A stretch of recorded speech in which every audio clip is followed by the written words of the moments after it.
Ce qui est génial, c'est d'avoir vu l'arrivée d'Internet.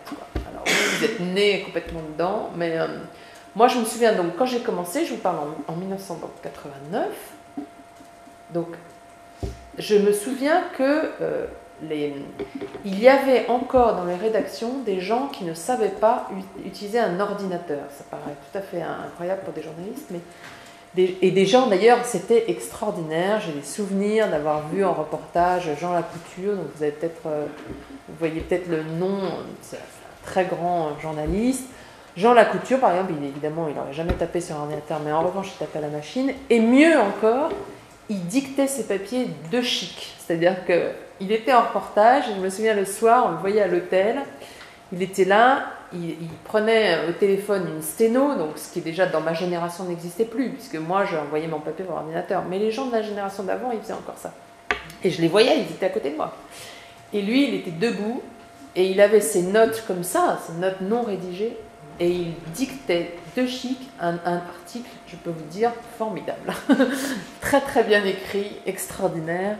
Et ça c'est le métier. Alors ça, une figure comme ça, vous voyez, un personnage comme ça, je pense que ça a disparu.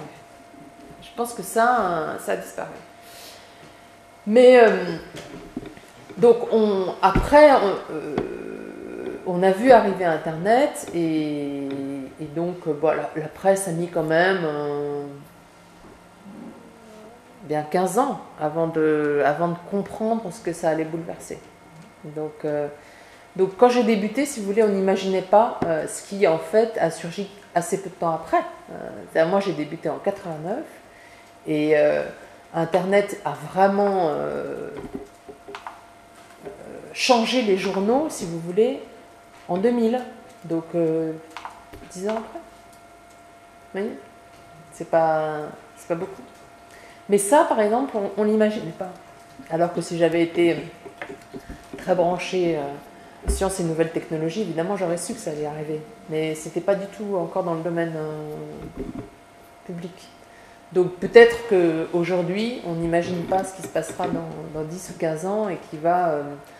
Enfin là, on est dans la révolution de toute façon déjà bien engagée, mais qui va peut-être changer beaucoup de choses.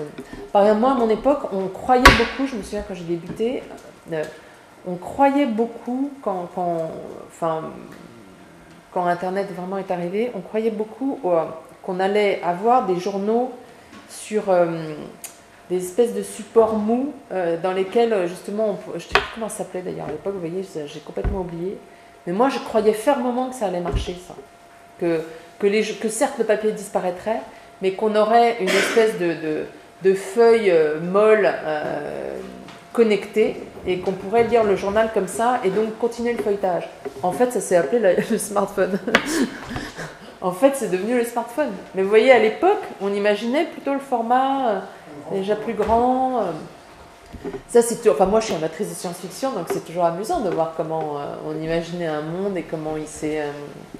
Le téléphone, enfin, je pense l'importance du smartphone dans l'information, ça, c'est l'immense révolution qui nous est arrivée dessus et que peu de patrons de presse avaient compris, quoi. Et d'ailleurs, même quand on l'a vu arriver...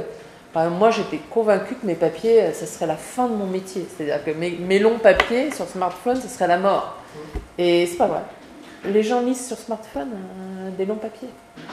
Donc c'est d'autres habitudes, quoi. Et moi-même, il m'arrive souvent de lire un livre sur smartphone, comme ça, dans le métro.